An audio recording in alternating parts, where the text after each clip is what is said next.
Bon, alors aujourd'hui, je vais t'expliquer comment est-ce que je réveille les rageux, comment est-ce que je suis le dragon des montagnes, comment est-ce que j'apprends l'énergie positive. On va apprendre les kanji aujourd'hui. Et plus précisément, apprendre à apprendre les kanji, mon pote. Et ça, mon ref, c'est un truc qui, au Japon, te sauve. C'est impardonnable.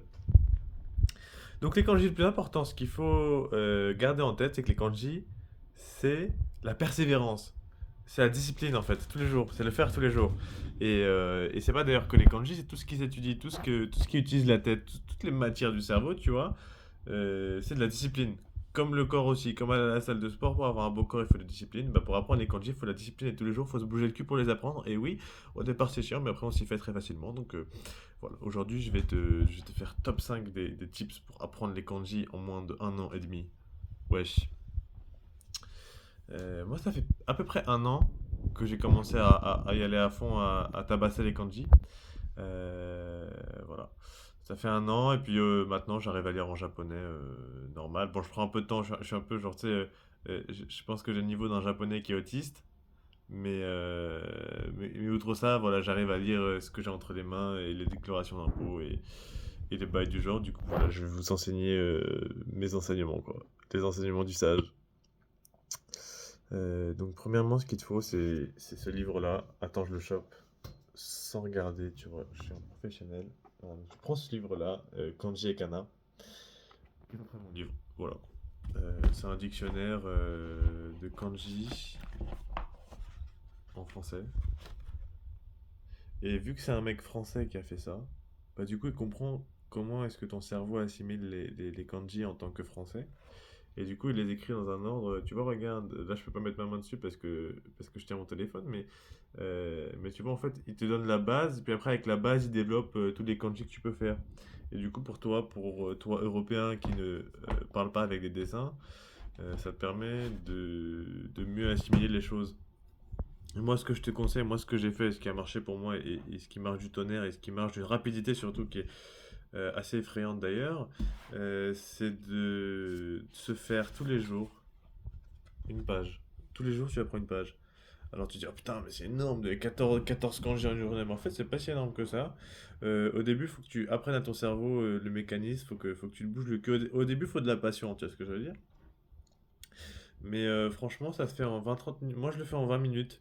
C'est-à-dire que je regarde tous les kanji, je regarde toutes leurs significations, et puis je les recopie et je me mets des petits moyens mémotechniques. Et puis franchement, en 20-30 minutes, ça suffit tout pile pour tout apprendre sur la journée. Je fais ça le matin et le soir, je répète une fois les kanji avant d'aller dormir et ça me suffit pour les rentrer dans la tête. Après, bien sûr, t'en as des qui rentrent mieux que d'autres, t'en as des qui font plus de sens, t'en as des que tu utilises moins et que ne pas les retenir, on s'en bat les couilles, tu vois. Mais, euh, mais voilà, le plus important avec les kanji, c'est de retenir leur signification. euh, Parce qu'il y a plein de manières de lire, etc. Mais si tu comprends pas ce que tu lis, voilà, t'as l'air un peu con. Et puis voilà, donc c'est vraiment la régularité qui fait la force dans les kanji. Après, moi, je dis ça, mais j'ai quand même raté, genre, au moins, je pense, 3 ou 4 mois Ouais, j'ai skip pas mal. Mais outre ces 3 ou 4 mois où je me suis relâché, où je me suis, voilà, où j'étais détaché du cul, bah, j'ai charbonné pendant au moins 6 7 mois, tu vois, tous les jours, tous les matins. J'ai gardé ma discipline, 30 minutes de kanji. Et ça fait qu'aujourd'hui j'ai pu lire. Et donc, franchement, il y a ça. Il y a de la discipline dans les kanji, comme il y a de la discipline dans n'importe quoi et dans n'importe où. Cependant, il faut pas seulement de la discipline pour les kanji, parce que, étant donné que c'est une matière du cerveau, une matière de l'apprentissage, il faut aussi de la passion. Il faut aussi aimer la langue japonaise, aimer la culture japonaise et vouloir comprendre plus le monde qui t'entoure quand tu es au Japon, ou pouvoir voilà, lire les choses japonaises. Moi, je suis vraiment passionné par la langue japonaise. C'est vraiment un truc que j'adore et que je veux connaître et maîtriser un maximum. Et ça fait que, en fait, comment dire, ton cerveau va mieux retenir. En fait, il faut voir les choses comme ça. Euh, Ton cerveau retient plus les émotions ressenties que la situation en général. Par exemple, si tu parles à quelqu'un, tu vas peut-être pas te souvenir de la conversation, mais tu vas te souvenir de comment tu te sentais pendant la conversation. Par exemple, si tu parlais, je sais pas, à ta meuf, bah, tu te dis putain, qu'est-ce que je me sentais bien, ou je me souviens plus trop de quoi on a parlé, mais peu importe de ce qu'on parle, on est heureux, tu sais ce que je veux dire. Et faut avoir le même sentiment avec les kanji, c'est-à-dire que si tu te sens pas bien quand tu étudies les kanji, si t'as pas ce sentiment de passion, de joie, de découvrir et d'améliorer ses compétences en japonais, si t'as pas cette joie-là, ça fait que euh, ça fait que tu vas moins retenir en fait. Ça fait que apprendre les kanji, ça va être une expérience chiante, alors que tu peux rendre ça totalement magique juste en ayant cette passion en fait. Et d'ailleurs, l'auteur Napoleon Hills de non, c'est Think and Grow Rich. Oh putain, j'ai paniqué ma librairie. Voilà ce mec-là. Il le dit très bien. C'est-à-dire qu'en fait, le plus important dans n'importe quelle entreprise, que ce soit professionnelle, etc., c'est la volonté, en fait. Il faut un désir, une flamme d'apprendre, une volonté destructrice, dévoratrice, tout ce que tu veux en triste, frère, d'apprendre ces kanji-là. Et donc, c'est la discipline, la discipline et la régularité, plus le désir qui font que tu apprends les kanji vite et bien, surtout. Voilà, si tu as ces deux choses-là, euh, tu peux les apprendre sans problème. Voilà. Et comment dire, je vais me vanter un peu, tu vois, mais genre, peut-être un mec chilien dans ma classe qui m'a regardé à un moment. C'est un mec sérieux, c'est un mec, tu vois, c'est un mec voilà, qui étudie, c'est un garçon sérieux, tu vois. Il m'a dit, putain, Mathéo, t'es génial, genre, euh, t'es, tu viens pas d'un pays qui utilise les kanji, mais pourtant, t'as appris les kanji au même niveau que moi, les kanji japonais. Et franchement, ça m'a fait très plaisir quand tu m'as dit ça, tu vois. Et je me suis dit que, bah, franchement, c'est vrai que je le dis à personne, je me félicite pas plus que ça pour le faire. Mais le fait de se lever, de se bouger le cul tous les jours et de faire 30 minutes de kanji, tu vois, bah, c'est quelque chose qui, presque passivement, presque overnight, euh, fait que tu retiens beaucoup de kanji très vite. Je veux dire, tu as un rythme de 14 nouveaux kanji par jour. Alors tu dis que c'est beaucoup, mais finalement 14 c'est pas beaucoup en fait. Tu te rends compte que si c'est fait que 20-30 minutes, hop, rapidement une fois, le plus important avec le savoir, c'est pas de l'apprendre, c'est de le retenir. Tu sais ce que je veux dire? Et pour le retenir, tu le fais une fois, puis tu te le rappelles une fois avant de dormir. Et franchement, il y a que, genre, tu vois, ça prend 20-30 minutes ta journée. Que dalle, en fait. C'est le temps que tu passes au shot, presque. Même, je suis sûr que tu passes plus de temps au shot que 20-30 minutes par jour, c'est ce que je veux dire.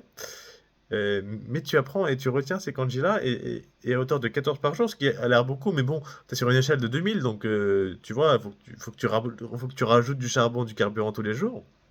Mais ça fait que, en fait, très très vite, et de manière presque automatique, t'as presque l'impression que c'est passif que c'est automatique, en fait, parce que ces 20 minutes, quand t'es passionné et que tu es discipliné, c'est quelque chose qui est plaisant et c'est quelque chose qui a pas l'air d'être une grosse tâche. Je sais pas, comme récurer les chiottes. Bah, récurer les chiottes, c'est chiant, mais après avoir récuré les chiottes, c'est lavé, tu vois. T'as l'impression de l'effort. Alors que là, quand tu t'aimes ce que tu fais, quand tu as un désir ardent d'apprendre ces kanji-là, bah, t'as pas l'impression de faire une action. C'est ce que je veux dire, t'as l'impression que c'est naturel. Et que les kanji te viennent naturellement. C'est cette impression que ça me donne là. Et donc, voilà, c'est ça qui m'a fait aujourd'hui faire cette vidéo parce que c'est vrai que putain bah ouais j'ai appris les kanji assez vite parce que je me suis bougé le cul, je me suis discipliné et j'avais une grosse envie de les apprendre et c'est des ingrédients qu'il faut pour apprendre les kanji, c'est une grosse envie de les apprendre, être discipliné et c'est tout. Aussi il y a un truc dans lequel j'aimerais susciter votre opinion parce que moi-même franchement moi-même j'aimerais avoir plus de comment dire de point de vue là-dessus.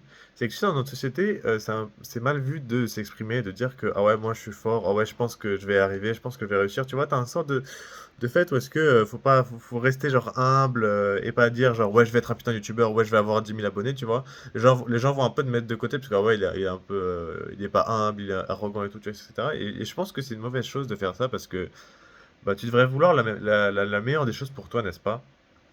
Et par contre, il y a un truc sur lequel je suis peut-être d'accord, c'est que tu vois le fait d'apprendre ces kanji tous les jours, 20 minutes par jour, et ben je pense que si je leur ai dit à droite à gauche en mode ouais, moi je te préfère, ouais, vas-y, moi je suis discipliné et tout, tu vois. Bah franchement, je trouve que je me serais dégoûté, tu sais ce que je veux dire. Genre, je sais pas, ça me dégoûte de voir les gens qui sont là et qui comment dire, euh, et qui cherchent à tout prix à se faire valider, et qui cherchent à tout prix les compliments, genre ouais, moi regarde, regarde maman, moi je dois prendre mes candidats tous les jours, tu vois, ça fait un peu cet effet-là. Et ça j'aime pas, mais par contre je trouve que c'est mauvais d'avoir cette vision de la vie où est-ce que quand tu as un objectif et que tu te le mets et que t'oses voilà, extérioriser cet objectif, pas ses actions mais ses objectifs, les gens te disent que t'es pas humble, genre par exemple ouais genre dans 2 ans je veux genre être riche ou des trucs comme ça, tu vois. Et genre, les gens vont dire, mais attends, t'es pas humble, ou ouais, genre, dans 2 ans, je suis le meilleur rappeur, ou des trucs comme ça, tu vois. Et genre, les gens vont dire, t'es pas humble et tout, mais ça, je trouve que c'est un peu con parce que, bah, vas-y, pourquoi pas, en fait, tu vois. Pourquoi pas se tenter, pourquoi pas se mettre un défi, pourquoi pas se risquer, pourquoi pas se mettre un objectif qui a l'air irréalisable, et peut-être que tu peux le réaliser, peut-être pas, mais voilà, au moins tenter sa chance. Enfin bref, je te laisse là-dessus, et puis bisous, bonne journée, je t'aime. On s'aime? Est-ce qu'on s'aime? Marions-nous, bisous. Mouah.